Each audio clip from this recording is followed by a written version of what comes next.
Alright, what's going on, everybody? This is Z33 here, back to a brand new video. More March Madness recaps. Round 1 is officially over. Unlike last year, we still have some perfect brackets remaining. I think we have about 121 perfect brackets remaining. As we know, last year it was over on the first day, so we've got through 2 days of the first round. Still got some perfect brackets going on. As you see, round 32 has officially started already. McNeese, the Cinderella team that beat Clemson on Thursday, is struggling against Purdue, as I thought they were going to do against Clemson, but let's look into yesterday's games. First off, we had very highly volatile 9-8 seed games where the 9 seeds normally win. They have a better winning percentage, and that happened again. Mississippi State, another SEC team, going down to Baylor. Baylor is a very good team, great coach. Recent champions, PJ Escombe, one of the star freshmen of the league.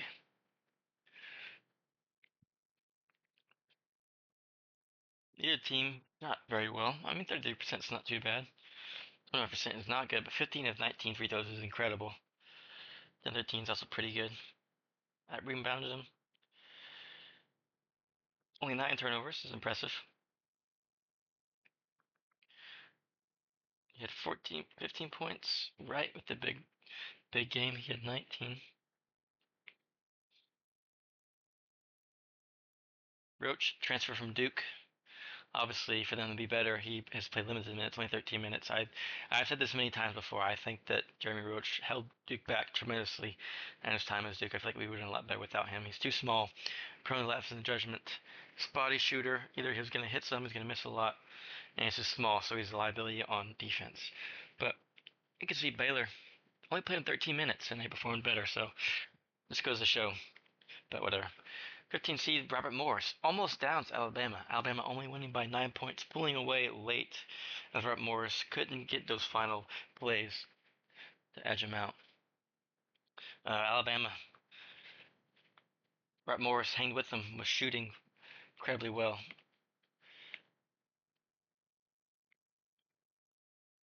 Or they weren't. They only 7 of 27 from 3. They were 25. Both teams not shoot undershot, under 30%. Wow. A lot more, almost double the free throws for Alabama. Only 9 turnovers.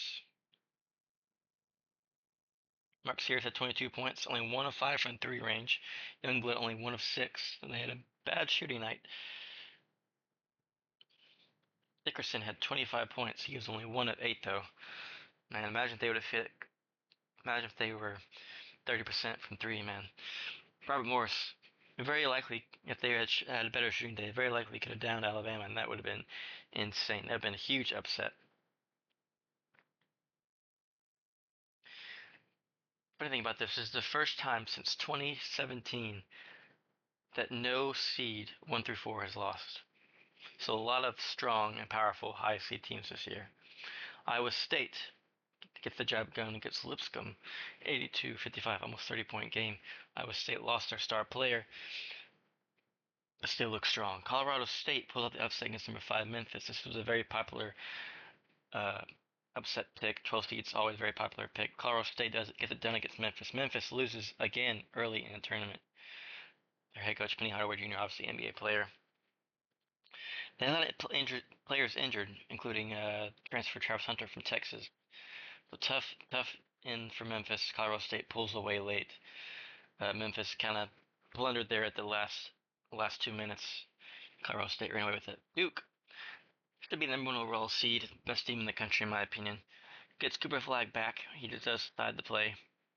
They absolutely thrashed Mount St. Mary's, almost winning by 50 points. Duke shot very well from 3, 14 of 37, 37%. That's a pretty good 50% field goal range. That rebounded them. Got 21 assists. That's very impressive. Only 2 turnovers the whole game. That is insane. Cooper Flag, 14 points. Tyrese Proctor had himself a great game. 19 points. Hit his first 6 threes and then missed his last 2. Knipple only with 6 points. John James only with 2 points. He did not make a single field goal, but hit 2 free throws. He's got to have him perform better if they want to play in the championship, win the championship. Malawal had hit a three, and I watched him like get like three back alley oops. It was pretty insane. Um, Isaiah Evans 0 of 5 from three. Caleb Foster though played 20 minutes, a lot more minutes this game, and is really coming into form late in the year, and has been shooting lights out. As you can see here, only missed one shot the whole day, 3 of 4 out of field, 12 points. So he's a great defender, and he's starting to shoot a lot better. If he continues like that, the league's in trouble if he's playing that well. Really glad that he's finally getting into gear. Dude looks dangerous. Then seed Vanderbilt versus St. Mary's 3-point game. This game was down to the wire, back and forth it went. St. Mary's crawled back, I think 10 down, and then got the win and staved off the upset from Vandy, another SEC team going down. Ole Miss was thrashing North Carolina. They were up by 20 at one point, and then Carolina crawled itself back but could not get it done. One of those teams that people didn't think they deserved it. They were 1-12 versus quad one wins. They then won their first four game by like 40 points and shot 60%. This game, they shoot 20% and not even 40% from the field goal range. So they hit all their big shots, and that's what happens when you shoot so well. One game, it's almost nearly impossible to keep that going. Like it's really hard. Like Alabama last year, that was unprecedented the way they were shooting. But UNC falls. Arguably should not have been in the tournament at all. They fall to Ole Miss, led by Chris Beard, who Texas should have never fired. I feel like if Texas had not fired Chris Beard, they might have been national champions and would definitely be a top 10, 15 team this year. But Ole Miss, 6 seed, moving on. More 4 seed Maryland playing Grand Canyon. This is another one of those kind of popular picks. Um, but Maryland gets it done, absolutely thrashes Grand Canyon, 81-49, almost a 40-point victory. And Canyon only shooting 21% from three. 21% when they were really good. I'm pretty sure they're a really good shooting team, so they had a really bad game. Queen, the star freshman, had 12 points, 15 rebounds. That's insane. He's going to be a big player in the tournament, I believe. Florida and Norfolk State, this game got ugly, ugly quick. I think it was like 24-9 at one point. They win by almost 30 points. There was no contest in this one whatsoever. Florida looking very dangerous. Very dangerous indeed. Walter Clayton, All-American, 23 points. He had himself a game. 4-9 from three. He was hitting crazy shots from deep. Kentucky and Troy. Kentucky, as we know in the past, has had difficulties in March, and they've been upset quite frequently under Calipari. But now it's the new coach, Mark Pope, and he has them looking strong. They smacked Troy around and won by 19 points here.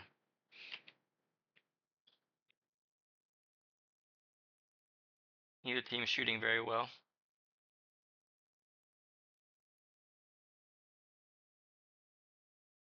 Let's see. Robinson did not play at all. Interesting. Maybe he's hurt. He's the transfer from BYU. Came with the coach.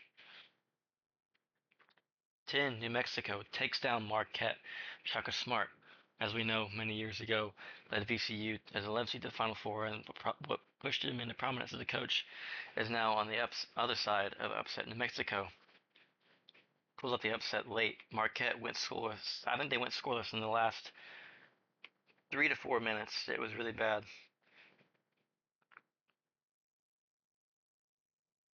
Got rebounded. Cam Jones, All-American, only 15 points. Well, that's still not too bad. But Joplin here had 28 points, 6 of 10. He was carrying them all game. Dent, he's our star player. He's could be a big time March player. He's had 21 points. However, he had like 8 turnovers himself, so he needs to fix that if they want to make a deep run, because they're going to face Michigan State here tomorrow. It's going to be a tough game. Arizona and Akron, another popular upset pick. Arizona gets it done and smacks them, almost a 30-point game here.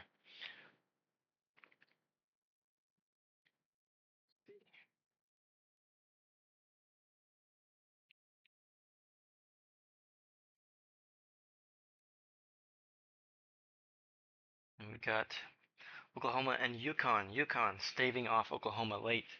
It was another back and forth game for most of the game, and then UConn pulled away late. Very, very tough physical game. A lot of no calls, which I think is a good thing. The ref letting them play. It was very physical, very tough. And UConn pulls off the win. I'm assuming a lot of people wanted them to lose because a lot of people don't like that coach. He's highly volatile, but I like him. Xavier and Illinois. Another kind of close game that Xavier pulled away late. Well, not really. They almost had a 10-point lead the whole game, so it was kind of just staving off Xavier's runs. And then Bryant and Michigan State. This game was insane. There was a moment, I forget at what point in the game it happened, but there was a fight for the ball. I went into the court. Players are on the floor, and then one player gets up and there's blood everywhere. He had hit his forehead on something or elbow hit it, and it opened and just gushing blood all down his face. His entire forehead was covered in blood all over the court. It took like 15 minutes to clean it up. It was insane. I'd never seen that much blood on a basketball court in my entire life. But Michigan State gets it done against Bryant. It was no contest, really. Michigan State wins by over, 25 points. Looking dangerous. Liberty and Oregon. This was a very popular pick. If you guys don't know, I actually have Talon Peter. Russell, Arkansas was my hometown growing up. He went to Arkansas Tech, the hometown college, and then transferred to Liberty.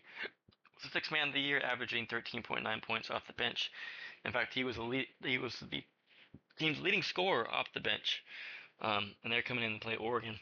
So a lot of people from my hometown picked Liberty to make a run, including myself. And as you can see, that did not happen. They actually, I believe they made an upset last year, or the year before, but this year is not the case. They got absolutely thrashed, 81-52. It was not close. The whole game, it was a blowout from pretty much starting point. They shot very bad from 3-point, 8 of 37. They put up 37 3-pointers. So that was the game. They just shot. They had a really bad shooting night. Got out rebounded crazy. Look at this out rebounding score. Almost 20 more rebounds. Whew. Poor showing. But great way to get there. See, 4 of 10, 1 of 3, 3 of 6, 3 of, sorry, that's field goals. 3 of 12, 0 of 4, 0 of 2, 0 of 1, 0 of 2, 2 and 3. Where's Talon? There's Talon Peter. He had 8 points, 22 minutes, 2 of 7, 3 of 9. Tough game to lose like that, but hey, you made the March Madness. It was awesome to see a guy from my hometown in March Madness. That was really what was really cool about it. So round 32 is set. So let's see what games we got coming on today. I see Purdue and McNeese are playing. That's the Cinderella team. The manager getting millions of dollars in NIL deals. They're getting smacked, as I would have predicted. They were going to get smacked. Arkansas and St. John's. This is a tough game. John Calipari and Rick Pitino, they've met 23 times. Can Arkansas pull up the upset against St. John's? Michigan and A&M. This would be a tough game. I would think, even though Michigan's a 5 seed, they would be favored in this game. They just look like a lot better team than A&M. Drake and Texas Tech. This is a big potential upset right here. Big potential upset right here. Drake is looking strong. Creighton and Auburn. Another potential upset right here. Creighton has to play a great game. We have to play a great game regardless when you're in the March Madness. If you play bad, you're out. But I think it's going to be another test for Auburn. Real tough test. BYU and Wisconsin. This is going to be another really good game. Two really good teams. Gonzaga and Houston. People are saying that Gonzaga should not have been an 8 seed. They won their conference in the top 5 KenPom rating, which means good on offense and defense. So they're a very, very good team. And they're an 8 seed because they had a down year in terms of their overall record. It's not showing me the record, but a somewhat down year. Oh, it does show me the record. Sorry, 25 and 8. They normally have like half of those losses. So this is going to feel like a Sweet 16 Elite 8 game. So this is going to be probably a incredible test for Houston. And watch out, because this could be a big upset right here. And then UCLA and Tennessee. I thought UCLA was going to lose in the first round, but they played great against Utah State. They're playing Tennessee. Tennessee known to drop games against worse teams. So we'll see what happens. But that'll be it for this video. If you like, if you enjoyed, subscribe for more content. Let me know in the comments down below how your bracket's doing and if you're being busted. Mine's kind of messed up, but hey, that's March. Anyways, see you guys later.